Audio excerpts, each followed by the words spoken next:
Hello and welcome to the capital study circle. Capital study circle में आप सभी का स्वागत है। तो जैसा कि हमारा प्रैक्टिस सेट चल रहा है, आज प्रैक्टिस सेट नंबर 50 है। इससे पहले हम 49 प्रैक्टिस सेट कर चुके हैं, जिसमें हम 20-25 क्वेश्चन डेली देखते हैं। यूपी टीजीटी पीजीटी सिविक्स से जो दे रहे हैं, या UP HSC net JRF political science से, या दूसरे कोई भी एग्ज़ाम यूपीएससी हो, चाहे यूपी पीसीएस हो, या कोई भी स्टेट एग्ज़ाम हो, अगर आप उसकी तैयारी कर रहे हैं और पॉलिटिकल साइंस से रिलेटेड है, तो ये टेस्ट सीरीज़ आपके लिए बहुत इम्पॉर्टेंट हो सकती है। क्योंकि हम इसमें एक तो देखते हैं कि कौन से क्वेश्चन है, उसका एक्सप्लेनेशन करते हैं, और आने वाले जो प्रोबेबल क्वेश्चन होते हैं, क्योंकि हमेशा रिपीट नहीं होते क्वेश्चन, 20-30% रिपीट होता है किसी भी एग्ज़ाम में, लेकिन उसके बाद जो क्वेश्चन होते हैं, रेस्ट जो आपको 40% या 50% जो काम करना पड़ता है, या जो क्वेश्चन होते हैं, वो आसपास से ही आते हैं। तो इससे एक तो आइडिया लग जाता है किस टॉपिक से क्वेश्चन आते हैं, और दूसरा जो होता है कि क्या आ सकता है। तो ये दोनों चीज़ें हम करेंगे। और इससे पहले कि हम टेस्ट सीरीज शुरू करें, हम थोड़ी जानकारी देना चाहेंगे। कैपिटल स्टडी सर्कल ऑफलाइन भी शुरू हो चुका है लखनऊ के अंदर, अलीगंज ब्रांच में। तो अगर आप ऑफलाइन जुड़ना चाहते हैं तो ऑफलाइन भी जुड़ सकते हैं। ऑनलाइन क्लासेस हमारी चल रही हैं, और टेस्ट सीरीज़ तो यूट्यूब पे फ्री है, आप इसको भी देखते रहिए। और लगातार इसमें जो बताई गई चीज़ें, अगर आप उसका भी नोट्स बना लेंगे तो आपका सिलेक्शन 100% होगा, ये गारंटी दे। तो आगे बढ़ते हैं, पहला क्वेश्चन देख लेते हैं। ये जो है हमने देखा है कि अभी बाइलिंगुअल भी है। एक तो बहुत ज़रूरी चीज़ है कि बाइलिंगुअल होना, क्योंकि ऐसे कम से कम 1 से 2-3 क्वेश्चन तक वो आ सकते हैं कि जो इंग्लिश में, कई बार वो इंग्लिश में लिखे होते हैं, उसका हिंदी इजी होता है।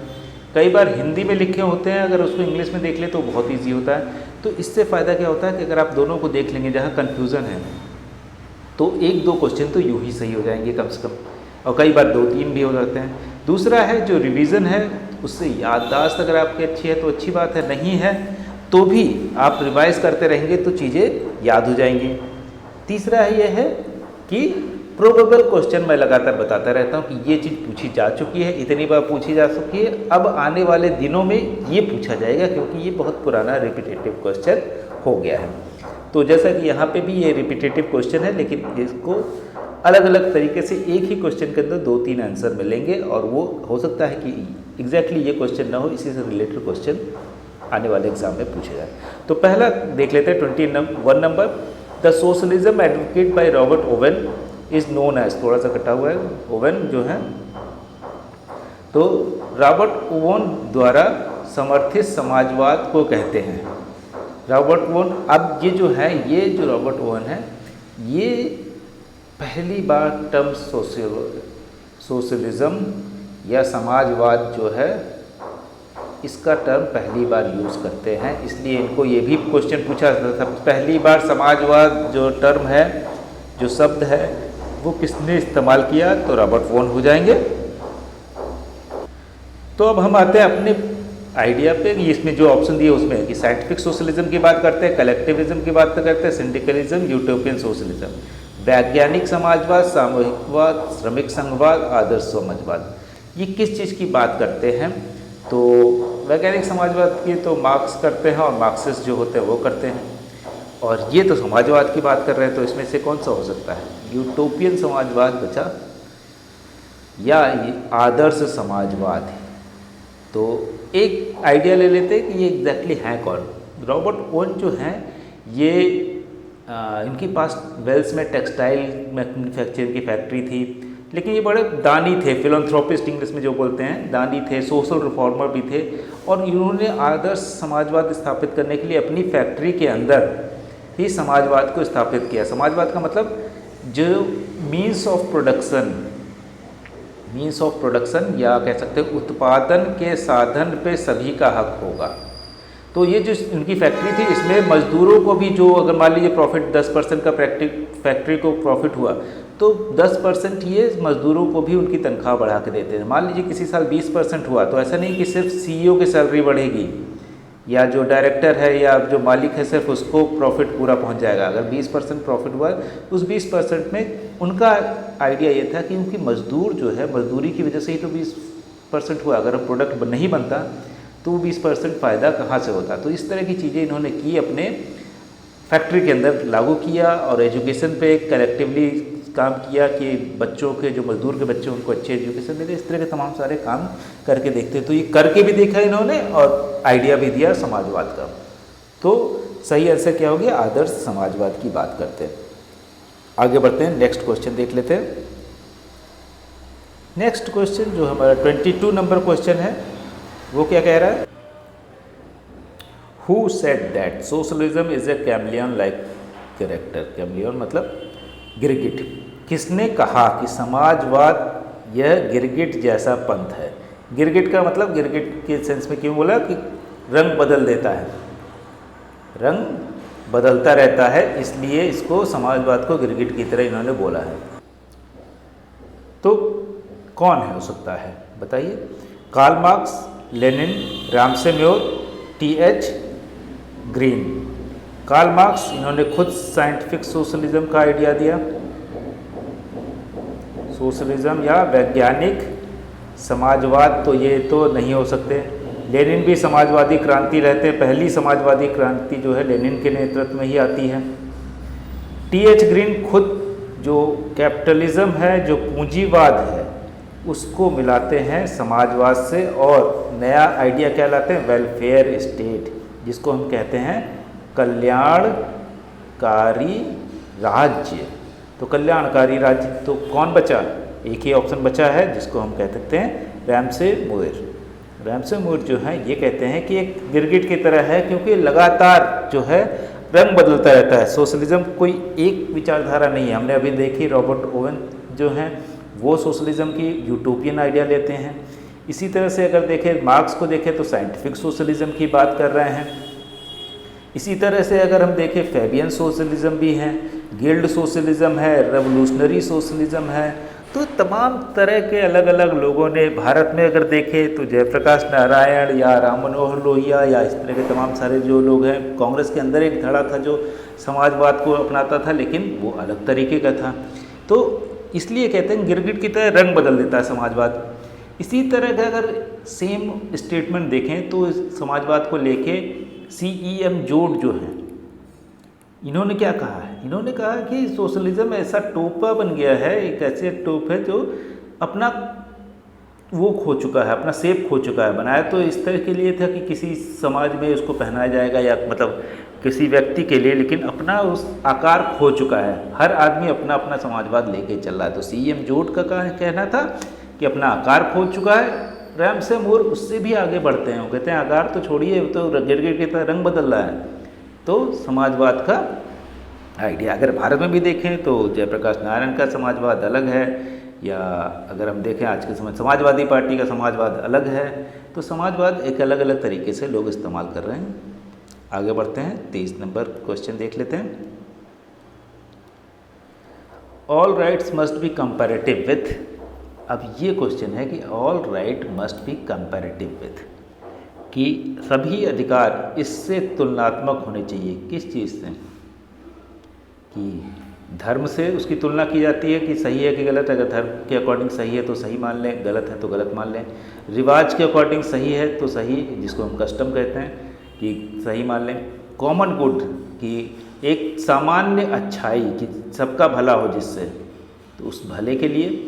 या संस्कृति के अकॉर्डिंग, तो यहाँ पे बहुत लॉजिकल है, आप अगर समझ पा रहे हैं तो बहुत सिंपल है। सामान्य हित, अगर सामान्य हित हो सकता है, क्योंकि धर्म तो अलग अलग हो सकते हैं, एक धर्म में जो सही है दूसरे धर्म में वो गलत हो जाएगा। रिवाज भी अलग अलग हो सकते हैं, किसी एक जगह का जो रिवाज है वो दूसरी जगह गलत माना जा सकता है।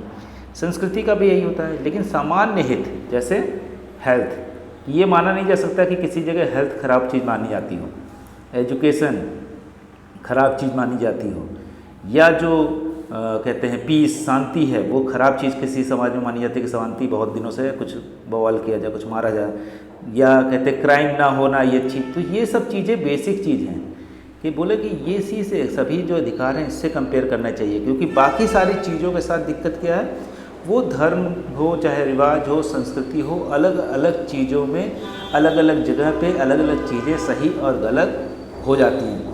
लेकिन कॉमन गुड जो होते हैं कि हेल्थ हो, एजुकेशन हो या शांति हो, या जो क्रिएट फ्रीडम हो कि आपको जब तक आप किसी दूसरे को नुकसान नहीं पहुंचा रहे तब तक आपको वो स्वतंत्रता मिले, तो ऐसी चीज़ें सभी की भलाई के लिए होती हैं। तो अधिकार भी उसी से कंपेयर करके बनाने चाहिए, ऑल राइट्स जो है। तो सही आंसर सी हो जाएगा। आगे बढ़ते हैं, 23 के बाद 24 पे पहुंच जाते हैं। तो 24 नंबर क्वेश्चन में क्या लिखा है? 24 नंबर क्वेश्चन ये कह रहा है कि the credit for advocating the legal theory of right goes to. अधिकार को कानूनी सिद्धांत के समर्थन का श्रेय किसे जाता है? मतलब अधिकार को कानूनी रूप कौन देता है कि ये लीगल थ्योरी है। तो लीगल थ्योरी जब वही आता है, मैंने आपको कई बार हिंट दिया है कि अगर आपको कुछ भी नहीं समझ में आ रहा हो तो आप सोच सकते हैं कि कौन हो सकता है लीगल थ्योरी ऑफ राइट। ये ऑस्टिन की legal theory of right, Austin. तो लॉक नहीं होंगे, बेंथम, क्रोटिस नहीं है, ऑस्टिन जो है लीगल थ्योरी ऑफ राइट्स की बात करते हैं। आगे बढ़ते हैं, 24 के बाद 25 में देख लेते हैं। 25 who said rights are those conditions of social life without which no man can seek in general to be himself of his best. इसको हिंदी में देखते हैं। किसने कहा कि अधिकार वह सामाजिक जीवन की वह शर्त है कि जिनके बगैर कोई भी आदमी सामान्यतः अपने आप को अपने से बेहतर नहीं महसूस कर सकता। कि अगर आपके पास अधिकार नहीं होंगे तो आप अपने अंदर जो क्रिएटिविटी है या जो क्षमता है उसका सही इस्तेमाल नहीं कर पाएंगे। ये कौन कहता है? हॉब्स कहते हैं, लास्की कहते हैं, अरिस्टोटल कहते हैं, Rousseau. Hobbes, Laski, Aristotle, Rousseau, इनमें से कौन है जो ये बात कह रहा है? अब आप सोचिए कि कौन कह सकता है इस तरह की बात, right are those condition for social life की। ये एक मॉडर्न थिंकर हैं जो ये कहते हैं, और जिसमें एक बड़े सोशलिस्ट लीडर माने जाते हैं। और हमने आपको बताया भी है कि उस समय जब भारत आज़ाद हो रहा था तो वो प्रेसिडेंट थे वह लेबर पार्टी के। तो ये जो है लास्की का कथन है, और लास्की कहते हैं कि बिना अधिकार के मनुष्य अपना सर्वश्रेष्ठ नहीं दे सकता। कि अगर वो करना कुछ चाहेगा तो मान लीजिए आप कोई वीडियो बनाते हैं या कोई टिकटॉक वीडियो बना रहे हैं या कोई भी चीज़ बना रहे हैं, उसमें अच्छा कर रहे हैं, या किसी भी चीज़ में आप बहुत अच्छे आर्टिस्ट हैं, आप बहुत नई बुक लिखना चाहते हैं, अगर वो अधिकार ना हो, अगर आपने बुक लिखी और कोई समाज का कोई व्यक्ति को बोले कि ये हमारे खिलाफ है, हम नहीं लिखने देंगे, तो राज्य क्या बोलेगा? नहीं, आप लिख सकते हैं, अनटिल कि ये पूरा तरह से हिंसा भड़काने के लिए ना हो या ऐसी चीज़ों के लिए ना हो तो आप लिख सकते हैं। या आप गाना बना सकते हैं, आप कुछ डांस कर सकते हैं, अनटिल आप दूसरे को परेशान नहीं कर रहे हैं तो आप कुछ भी कीजिए। तो बहुत से सोसाइटी में ये मना होता है, लेकिन हमारे पास अधिकार होता है कि हम ये कर सकें। इवन शादी ब्याह से लेके आप कुछ भी करना हो तो वो लास्की कहते हैं। 25 के बाद हम देखते हैं 26। 26 नंबर क्वेश्चन जो है ये अच्छा क्वेश्चन है। The idealist theory of right lays emphasis on man's. Idealist theory जो है किस पे बात करती है? अधिकार की। अधिकार का आदर्शवादी सिद्धांत आदमी के इस पर जोर देता है, सामाजिक विकास पर, आर्थिक विकास पर, नागरिक विकास पर, नैतिक विकास पर। तो आइडियलिस्ट थ्योरी जो आदर्शवादी थ्योरी है आज के समय, क्योंकि बाकी चीज़ों पे तो फोकस करता है, जो नॉर्मल राइट्स की जो थ्योरी है, सिद्धांत है, जो अधिकार का सिद्धांत है, नॉर्मल सिद्धांत भी सोशल डेवलपमेंट की बात करते हैं, सिविल डेवलपमेंट की बात करते हैं, मोरल डेवलपमेंट की बात करते हैं। आधुनिक जो आइडियलिस्ट है, आदर्शवादी, क्या कहता है? इकोनॉमिक डेवलपमेंट की बात करता है कि आर्थिक विकास का भी राइट है व्यक्ति को और उसको फ्री छोड़ देना चाहिए। जैसे क्या है? लिबरलिज्म, या हम कहते हैं उदारवाद। उदारवाद यही कहता है कि मनुष्य को, लेसस फेयर की बात हमने की ना, मनुष्य को फ्री छोड़ दीजिए, वो जो भी चलना चाहे, जितना पैसा कमाना चाहे वो कमाए, राज्य उसमें हस्तक्षेप नहीं करना चाहिए राज्य को। आगे बढ़ते हैं, 26 के बाद देख लेते हैं 27 number question. Who of the following advocate the principle of survival of the fittest. ये देखिए, ये हम सब लोग जानते भी हैं एक तरह से, लेकिन यहाँ पे वो नाम नहीं है। तो योग्यतम की उत्तरजीविता, योग्यतम की उत्तरजीविता सिद्धांत का समर्थन किसने किया? Adam Smith, Laski, Herbert Spencer, marks. तो जो पॉपुलर ज़्यादा है कि योग्यतम सर्वाइवल ऑफ द फिटेस्ट, वो किससे? डार्विन से। डार्विन जो कि एक जूलॉजिस्ट है, जो एक कह सकते हैं कि जीव वैज्ञानिक हैं, वो पहले देते हैं सर्वाइवल ऑफ द फिटेस्ट। लेकिन उनके इस टर्म को देने से पहले ही जो हर्बर्ट स्पेंसर हैं, अगर देखें तो वो इंग्लिश फिलोसोफर हैं, सोशियोलॉजिस्ट हैं, इन्होंने टर्म दिया और कहते हैं सर्वाइवल ऑफ द फिटेस्ट, और माना जाता है कि 7 साल पहले ही दे दिया, और 7 साल पहले सर्वाइवल ऑफ द फिटेस्ट, और फाइनली जो है सर्वाइवल ऑफ द फिटेस्ट ये यूज़ करते हैं नेचर के अंदर, डार्विन। और बाद में जो सोशियोलॉजिस्ट हैं या पॉलिटिकल साइंटिस्ट हैं, इस आइडिया को सर्वाइवल ऑफ द फिटेस्ट को या योग्यतम की उत्तरजीविता को ही सोशल डार्विनिज्म या सामाजिक डार्विनवाद कहते हैं। क्योंकि डार्विन समाज में भी कह रहे हैं कि जो सबसे अच्छा होगा, जो फिटेस्ट होगा, वो सर्वाइव करेगा, बाकी लोग ख़त्म हो जाएंगे।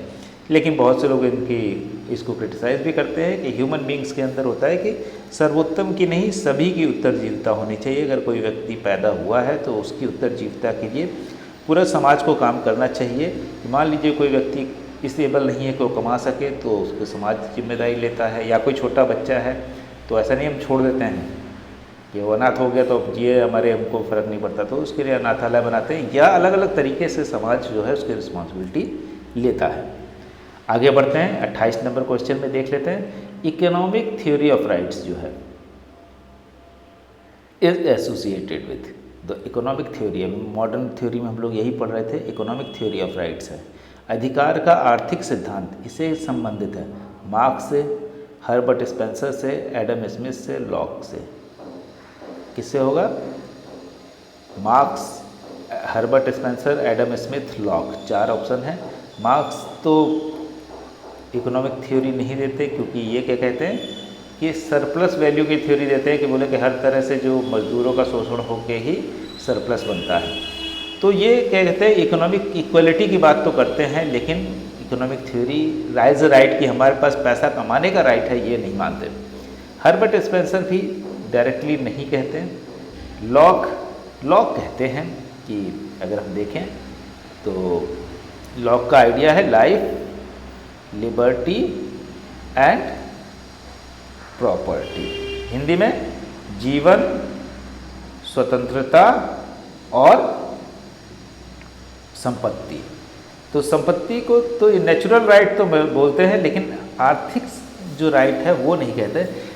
बाद में इसको इस लॉक के ही आइडिया को आगे बढ़ाते हुए बाद में एडम स्मिथ, जिनकी बुक है वेल्थ ऑफ नेशन, वो जो है जिनको माना जाता है फादर ऑफ कैपिटलिज्म, कि इनका जो आइडिया है लिबरलिज्म का, जो उदारवाद का आइडिया है, वो कहाँ पे लाते हैं? उदारवाद को वो अर्थशास्त्र में भी ले आते हैं। और उस अर्थशास्त्र से अगर देखेंगे हम तो कहते हैं कि फ्री मार्केट होना चाहिए, लेसेस फेयर, जिसका मतलब है राज्य भी कंट्रोल ना करे मार्केट को या बाज़ार को, जो जहाँ पे काम करना चाहे, जितना पैसा कमाना चाहे वो कमाता रहे। जैसे कि अगर इसका एग्जांपल देते, उस समय हो क्या रहा था, अगर आप भारत का इतिहास पढ़ेंगे, जब ईस्ट इंडिया कंपनी आती है तो ईस्ट इंडिया कंपनी एक कंपनी है, और वो आपने अगर कोई टीवी सीरियल या मूवी देखी हो तो उसमें क्या आता है, ईस्ट इंडिया कंपनी परमिशन लेके आती है ब्रिटिश क्वीन से कि हम भारत में व्यापार करना चाहते हैं, और ब्रिटिश क्वीन सिर्फ इसको देती है, ऐसा नहीं कि फ्री थे। और दूसरी कंपनियां जो ब्रिटेन की थी उनको वो भारत में व्यापार करने का अधिकार नहीं मिलता। तो कहते हैं ये क्या आइडिया था मर्केंटलिज्म का, या हिंदी में कहते हैं वाणिज्यवाद। तो वाणिज्यवाद से आगे बढ़ के अब ये कह रहे हैं कि उसी समय 16-17 सेंचुरी में क्या हो रहा है कि ये फ्री मार्केट होना चाहिए, जहाँ पे कोई भी आए कम्पीट करे, अगर टैक्स पे कर रहा है तो कोई दिक्कत नहीं होनी चाहिए, गवर्नमेंट उसमें इंटरफेयर ना करे, ना ही यहाँ ब्रिटेन की ना ही इंडिया की। तो ये आइडिया किसने दिया? एडम स्मिथ ने। आगे बढ़ते हैं। 29 नंबर देख लेते हैं। Right to life is a, अब ये पूछे राइट टू लाइफ क्या है, कि अगर हम देखें तो right to life moral right है, नैतिक पॉलिटिकल राइट है, सिविल राइट है। तो या हिंदी में देखें जीवन का अधिकार क्या है, नैतिक अधिकार है। नैतिक अधिकार है तो मतलब किसी की नैतिकता खत्म हो तो क्या किया जाए, उसको जान से मार दी जाए। राजनीतिक अधिकार है कि सिर्फ पॉलिटिकल है, इसका मतलब क्या है, पॉलिटिकल अधिकार तो किसी दूसरे देश में नहीं मिलते हमको। नागरिक अधिकार तो बहुत से नागरिक अधिकार छीने जा सकते हैं इमरजेंसी में, तो क्या जीवन का अधिकार को छीना जा सकता है? नहीं, किसी भी कीमत पे नहीं। तो ये एक तरह से कानूनी अधिकार या लीगल अधिकार होगा। तो राइट टू लाइफ क्या है, कानूनी अधिकार। उसके बाद देख लेते हैं 30 नंबर। अब ये राइट से रिलेटेड ही क्वेश्चन अगला भी है कि इक्वलिटी का राइट क्या है, कि समानता का जो राइट है, सिविल राइट है, मोरल राइट है, पॉलिटिकल राइट है, लीगल राइट है। नागरिक अधिकार, नैतिक अधिकार, राजनीतिक अधिकार, कानूनी अधिकार। तो ये भी एक तरह से कानूनी अधिकार ही है, समानता का अधिकार। ऐसा नहीं कि सिर्फ नागरिक अधिकार है, सभी को मिलता है। और कानूनी अधिकार जो है ये भी एक कानूनी अधिकार है। तो डी इसका सही आंसर हो जाएगा।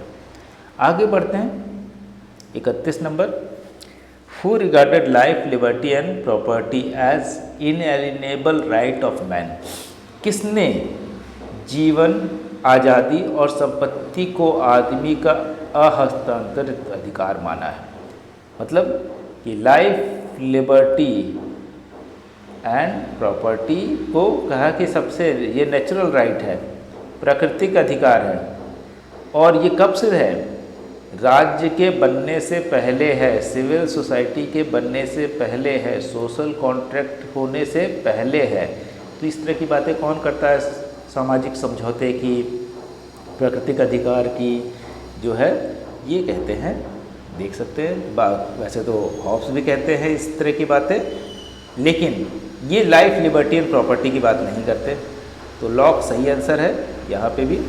ग्रीन, एरिस्टोटल भी इस तरह की बातें तो करते हैं, लेकिन एग्जैक्टली जो लाइफ, लिबर्टी एंड प्रॉपर्टी है वो टर्म जो है लॉक का है। तो ये हमेशा याद रखिए, life, liberty and property. Hobbes से रिलेटेड क्या है? Human life is brutish, selfish, short. मतलब बर्बर है, निंदनीय है, छोटी है, अकेलापन है, एकाकी है, इस तरह की बातें हॉब्स कहते हैं। ग्रीन क्या कहते हैं? ग्रीन किस चीज़ की बात करते हैं? ग्रीन कहते हैं वेलफेयर स्टेट की। इस समाज कल्याणकारी समाज होना चाहिए, राज्य होना चाहिए।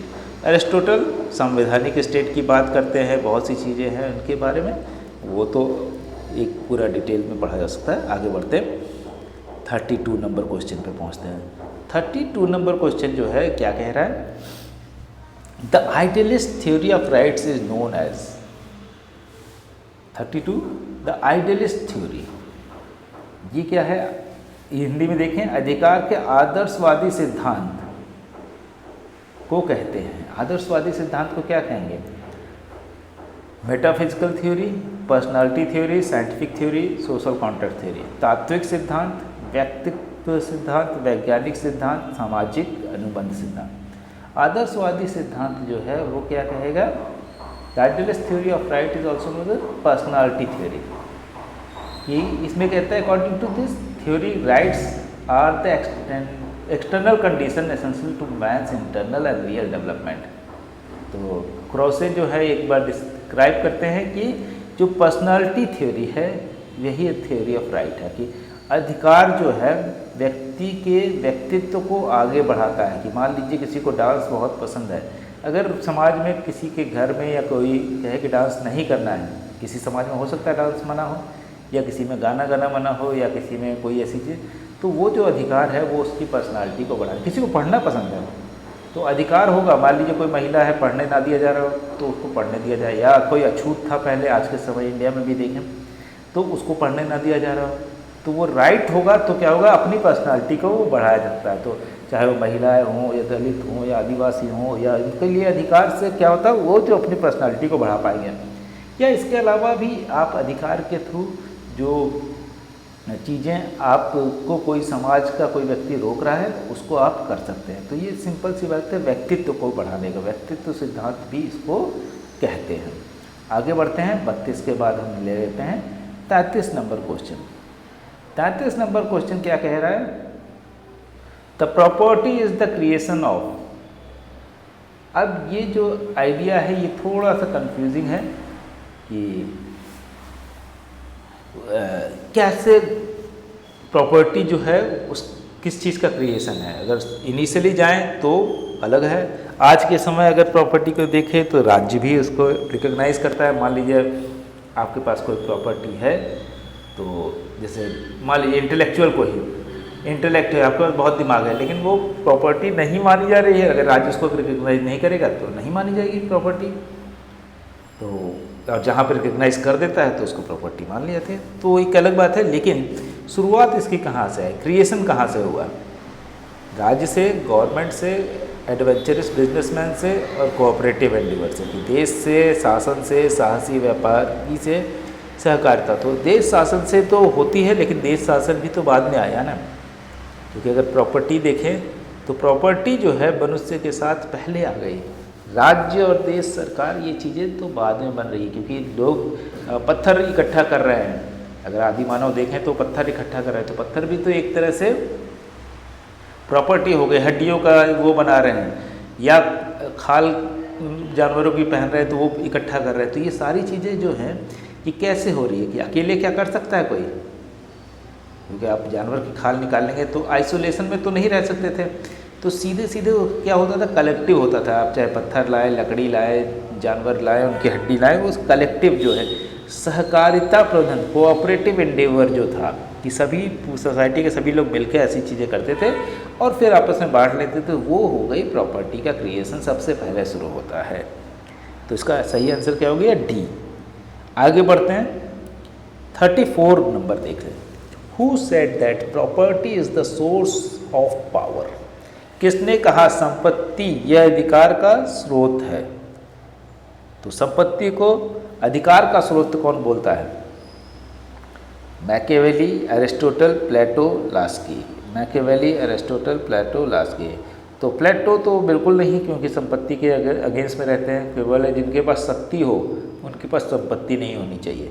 और इसीलिए ये जो गार्जियन क्लास है उसके लिए क्या कहते हैं? Communism of property and wifes. Even wife का भी कम्युनिज्म कहते हैं कि अपनी वाइफ भी नहीं होनी चाहिए।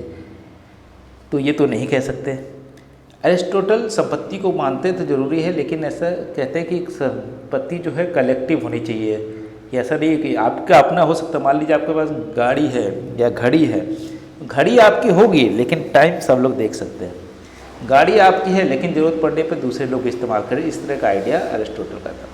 लास्की जो है वेलफेयर की बात करते हैं, वेलफेयर स्टेट, और पावर से नहीं जोड़ते। तो कौन बचा? मैकियावेली। मैकियावेली कहते हैं कि किसी भी कीमत पे, इवन किंग जो है, जिस किंग की बात जो प्रिंस में लिखते हैं कि प्रिंस को क्या नहीं करना चाहिए, सब कुछ अगर वो चाहे तो मतलब किसी के पिता को मार दे तो भी आदमी बदला साथ ना ले, लेकिन अगर किसी की प्रॉपर्टी को कॉन्फिस्केट किया या कब्जा कर लिया, उसको छीन लिया, इवन राजा ने भी, तो व्यक्ति बदला जरूर लेगा। इसलिए प्रॉपर्टी में ही पावर है। तो पावर जो है, प्रॉपर्टी को मत छेड़िए, ये कहते हैं अपने प्रिंस से। वो जो प्रिंस जिसका अगर हम देखें कंपेयर करें तो भारत में अर्थशास्त्र जो है कौटिल्य द्वारा लिखी बुक, उसको सिमिलर माना जाता है। और अगर मैक्स वेबर के शब्दों में माने तो वो कहते हैं कि अर्थशास्त्र उससे भी खतरनाक है। इसीलिए कौटिल्य को भारत का मैकियावेली कहते हैं। अब यहाँ पे समस्या ये है कि भारत का मैकियावेली, क्योंकि कौटिल्य तो मैकियावेली से बहुत पहले पैदा हुए थे और बहुत पहले लिख के गए थे, लेकिन क्योंकि यूरोपियन आइडिया है वो मैकियावेली को पहले पढ़ते हैं। हमारे यहाँ उतने इंटेलेक्चुअल नहीं हैं जो उस चीज़ को इस्टेब्लिश कर सकें। तो उन्होंने कहा कि कौटिल्य भारत के मैकियावेली, जबकि होना चाहिए कि मैकियावेली यूरोप के कौटिल्य हैं। तो अगर हम इसको इस्टेब्लिश कर पाए, जो पॉलिटिकल साइंटिस्ट हैं या दूसरे लोग हैं वो इस्टेब्लिश करेंगे, आगे हो पाएगा तो अलग बात है। लेकिन आइडिया हमको याद रखना है, थ्योरी जो है पावर कहाँ से आती है? प्रॉपर्टी से। आगे बढ़ते हैं। 35 नंबर देख लेते हैं। 35 नंबर क्वेश्चन क्या कह रहा है? The view that all property is theft. अभी हमने क्या बात की प्रॉपर्टी की बात कर रहे थे कि संपत्ति जो है वो शक्ति है, मैकियावेली कह रहे हैं। लाइफ, लिबर्टी और प्रॉपर्टी लॉक कह रहे हैं कि संपत्ति तो नेचुरल राइट है, जिस तरह से जीवन है, जिस तरह से फ्रीडम है, उसी तरह से संपत्ति भी नेचुरल राइट है, प्राकृतिक अधिकार है। लेकिन यहाँ पे वो just opposite, all property is theft express bye, ये अगर देखेंगे तो इसमें जे एस मिल का है, एडम स्मिथ, मार्क्स और पुरोधा। तो जे एस मिल तो लिबरल खुद है, प्रॉपर्टी के अधिकार को मानते हैं। एडम स्मिथ तो पूरा जो फादर ऑफ कैपिटलिज्म कह सकते हैं, लेसेस फेयर देते हैं या वेल्थ ऑफ नेशन बुक लिखते हैं।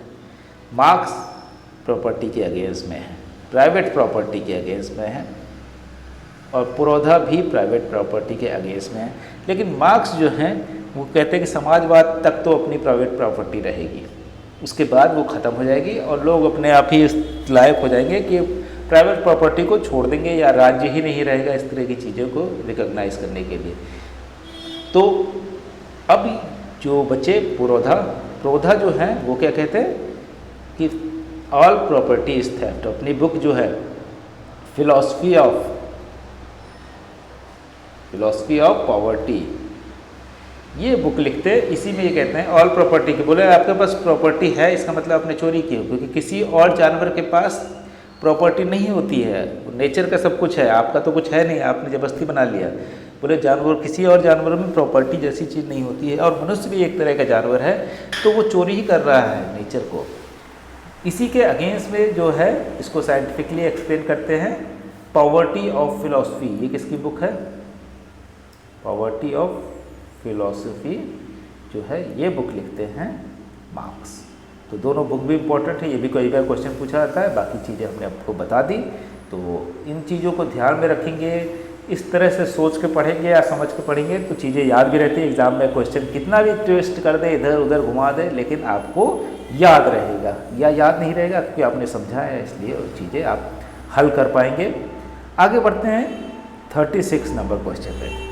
Which of the following thinkers did not favor the rulers to own property? अभी हम बात कर रहे थे थोड़ी देर पहले ही, एक निम्न में से कौन सा विचारवादी शासकों द्वारा संपत्ति रखने के समर्थन में नहीं था? कौन है? Which of the following? Aristotle, Plato, Laski, ऊपर के सभी। Aristotle, Plato, Laski. अभी हम बात कर रहे थे कि प्लेटो जो है वो क्या कहते हैं, इनका आइडिया है communism of property, private property and wifes, मतलब पत्नियों का और संपत्ति का साम्यवाद। तो इनका आइडिया क्या था कि बोले कि जो गार्जियन क्लास है, जो किंग होने चाहिए, वो कौन होने चाहिए?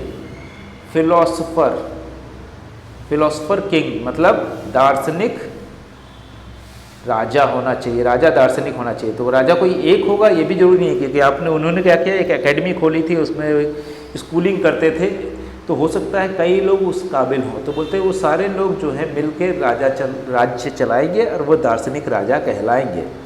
तो दार्शनिक राजा तो है। अब बोले कि लेकिन इसमें भी भ्रष्टाचार हो सकता है, जो पढ़ के लिख के आए हैं, बहुत ज़्यादा पढ़े लिखे हों, तो भी भ्रष्टाचार तो हो ही सकता है। क्योंकि अगर भारत में भी देखें तो कौन ज़्यादा भ्रष्ट है? जो ज़्यादा पढ़े लिखे लोग वही तो ज़्यादा भ्रष्ट है। जो कम पढ़े लिखे हैं तो 200-400, 500, 1000, 10,000 या चोरी भी जो कर रहे हैं छोटी मोटी, वो तो 10-20 हज़ार, 1 लाख 2 लाख की चोरी लूट किए, बाइक लूट लिया या कार लूट ली।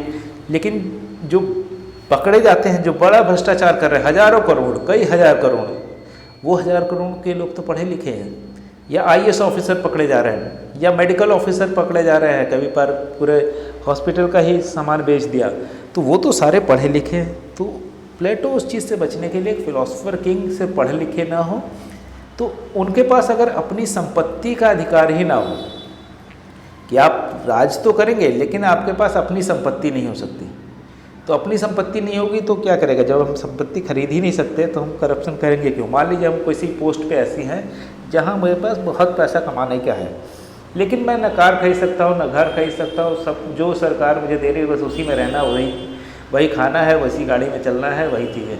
तो मैं क्या करूँगा उस पैसे का, तो छोड़ दूँगा। लेकिन उसके बावजूद भी करप्शन होता है, क्योंकि लोग अपने बच्चों और वाइफ के लिए करते हैं, या मुझे तो नहीं चाहिए लेकिन बच्चे और वाइफ अच्छी ज़िंदगी है। अब कह रहे हैं कि अगर वाइफ ही ना हो, बोले कि जो भी लोग चुन के आएंगे फिलोसफर किंग होंगे, मान लीजिए 10 लोग पास हुए, उसमें से 4 औरतें हुई और 6 आदमी, बोले 6 आदमी और 4 औरत, या उल्टा हो सकता है 6 औरतें पास कर गई और 4 ही आदमी किए, तो दोनों में से क्या होगा, कोई किसी का पति और कोई किसी की पत्नी नहीं होगा, सब लोग एक दूसरे के पति पत्नी होंगे।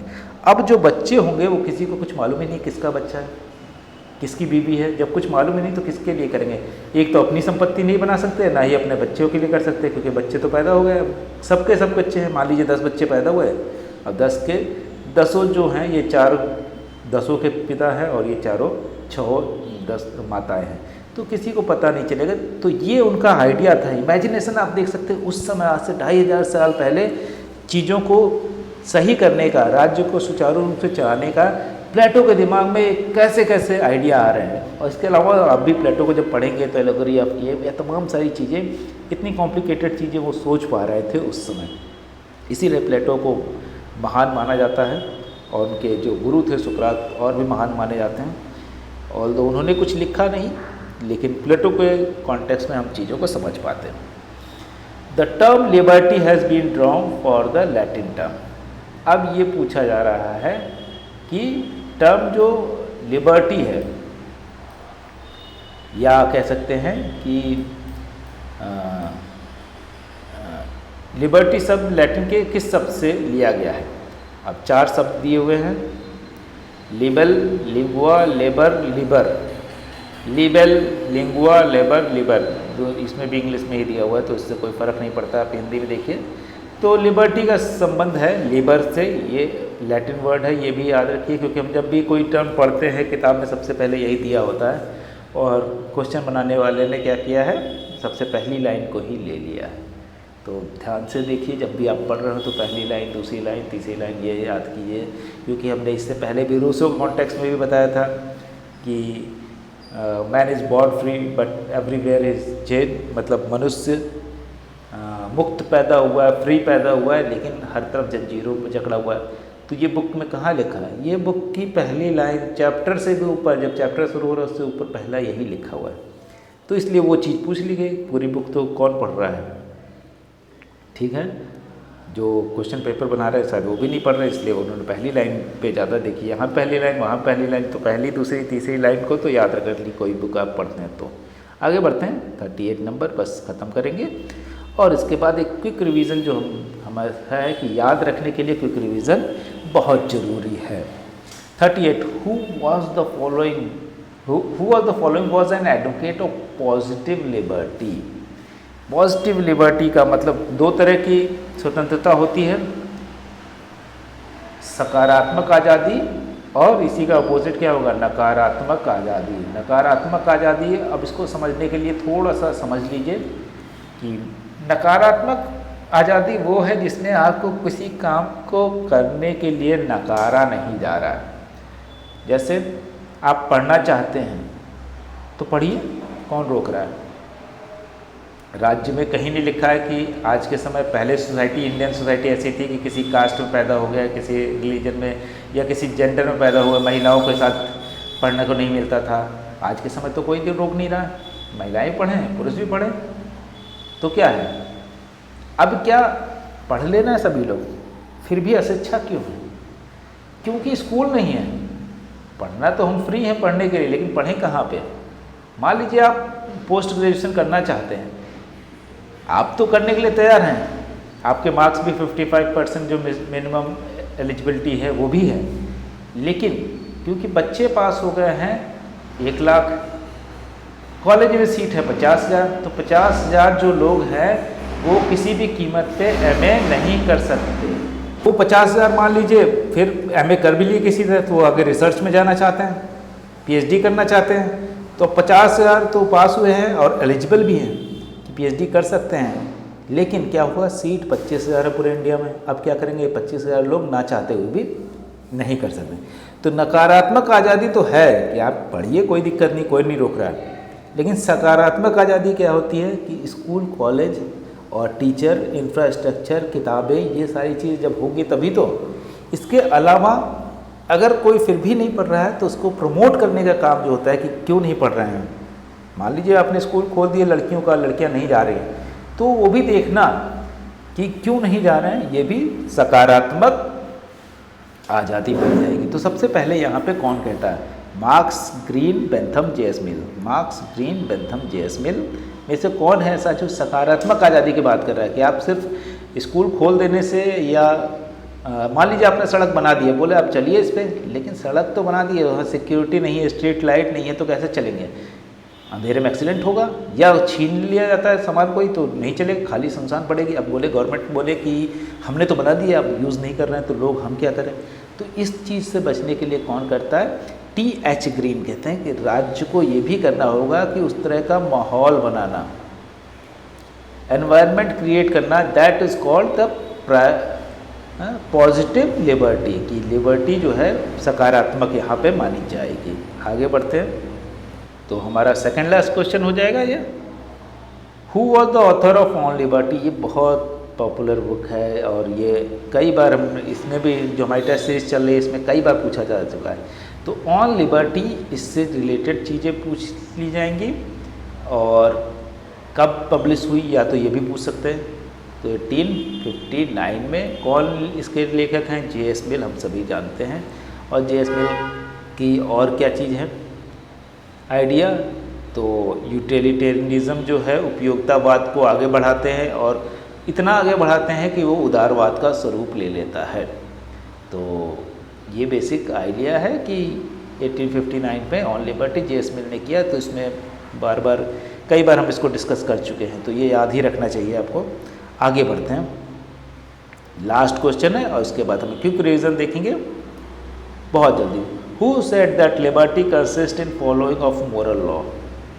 कि अब ये कौन कह रहा है कि किसने कहा कि आज़ादी नैतिक कानून पालने में ही शामिल है? कि अगर नैतिक चीज़ें आप नहीं कर रहे तो आज़ादी का कोई मतलब नहीं है। कोल, स्पिनोजा, मार्क्स, बुकर। यहाँ पे आइडिया है कौन है वो सेड कि वो नैतिकता से जोड़ के जो देख रहे हैं वो कौन है? तो इसका सही आंसर क्या होगा? इसका सही आंसर है स्पिनोजा। स्पिनोजा जो है नैतिकता से ऊपर स्वतंत्रता को नहीं मानते हैं, स्वतंत्रता को नैतिकता के साथ ही जोड़ के देखते हैं। तो आगे बढ़ते हैं, एक सेकंड के लिए हम लोग इसको हटाते हैं और हम रिवीजन कर लेते हैं।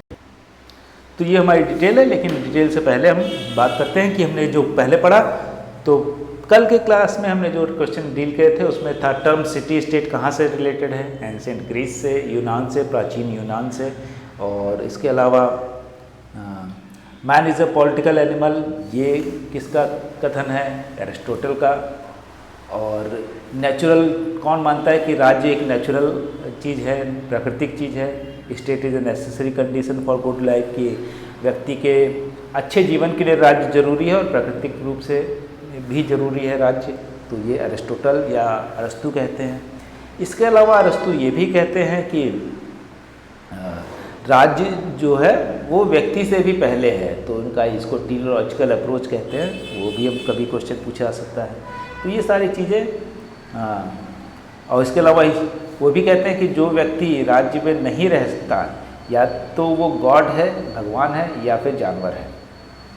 इसके अलावा जो है कि मार्क्स का जो था कि किस चीज़ में बिलीव करते हैं? क्लास स्ट्रगल में। तो स्टेट को भी एक क्लास का कॉन्फ्लिक्ट का एक जरिया बताते हैं।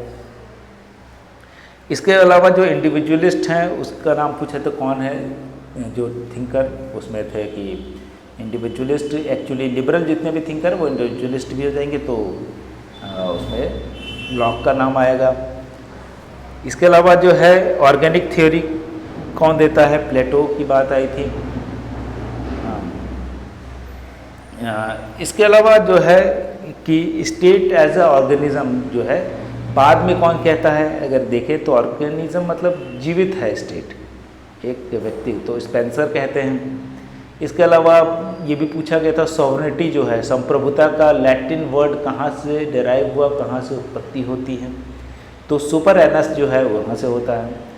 इसके अलावा बहुलवादी सिद्धांत जो सोवर्निटी का है उसके बारे में हमने बात की थी कि बहुलवादी सिद्धांत कौन बोलता है। उसमें लॉस्की थे, रॉबर्ट मैकाइवर थे। और बहुलवादी सिद्धांत क्या था ये भी हमने देखा था कि जहाँ पे संप्रभुता किसी एक जगह पे ना हो के अलग अलग जगह बटी, सिर्फ संविधान में, सिर्फ पार्लियामेंट में, सिर्फ राजा में या किसी भी जगह पे सिर्फ एक जगह ना हो। तो ये लॉस्की और जो मैकाइवर हैं ये लोग बहुलवादी हैं। ये रॉबर्ट डेहल भी बहुलवादी हैं। इसके अलावा लॉ कमांड ऑफ सोवरेन जो है, law as a command of sovereign किसका आइडिया था कि कानून जो है संप्रभुता कानून का कमांड है, ऑस्टिन कहते हैं। इसके अलावा state is the servant of society कौन कहता है कि जो राज्य है वो समाज का नौकर है, वो बात हुई थी कि लास्की कहते हैं। इसके अलावा फोर्स थ्योरी की बात कौन कहता है, हिटलर। सोशल कॉन्ट्रैक्ट के आइडिया को लेके कौन काम करता है, हम चाहते हैं हॉब्स, लॉक, रूसो तीनों करते हैं। तो रूसो का man is born free but everywhere he is chain, मतलब कि आप मनुष्य स्वतंत्र तो पैदा हुआ लेकिन हर तरह जंजीरों में बंधा हुआ। ये किसका कथन था, ये था रूसो का। हमने अभी बात की थोड़ी देर पहले कि सबसे ऊपर ही लिखा हुआ बुक में, उनकी जो सोशल कॉन्ट्रैक्ट बुक है उसमें। इसके अलावा जो कहता है मैं ही राज्य हूँ, आई एम द स्टेट, ये कौन कहता है, लुइस 14 जो है वो कहते हैं। तो इसके साथ ही रिवीजन भी हो गया पिछले क्लास का और ये भी हो गया। अब हम कुछ दिनों के अंदर ही एक ग्रैंड जो है कि रिवीजन करेंगे, जो सारे क्वेश्चंस मिला के एक जो कह सकते हैं एक जो जूस निकलेगा इसका, एक जो आइडिया निकलेगा, क्रक्स निकलेगा, वो जो है करेंगे। इसी के साथ हम आपको बता दें कि हमारा फ़ोन नंबर है 6001203135। अगर आप जुड़ना चाहते हैं, हमसे बात करना चाहते हैं तो इस पर कॉल कर सकते हैं, व्हाट्सएप कर सकते हैं 6001939975 पे। हमारी वेबसाइट है www.capitalstudycircle.com। Facebook, Instagram, Telegram capital study circle के नाम से हैं। At the same time email हमारा thecapitalstudy20@gmail.com। अगर आप PDF चाहते हैं या रिसर्च से रिलेटेड कोई असिस्टेंस चाहते हैं तो तमाम सारे हमारे जो स्टडी सर्कल है इसमें जुड़े हुए लोग अलग अलग यूनिवर्सिटीज़ में हैं, चाहे वो JNU हो, DU हो, जामिया हो, अलीगढ़ हो, BHU हो, IIT हो। ये आपकी हेल्प रिसर्च करने में या किसी भी चीज़ के अगर क्वेश्चन है तो आप हमको मेल कर सकते हैं, व्हाट्सएप कर सकते हैं, हम आपको हेल्प करेंगे। Thank you very much. कल फिर जुड़ते हैं हम लोग एक नए टेस्ट के साथ। 51 नंबर टेस्ट होगा। Thank you very much.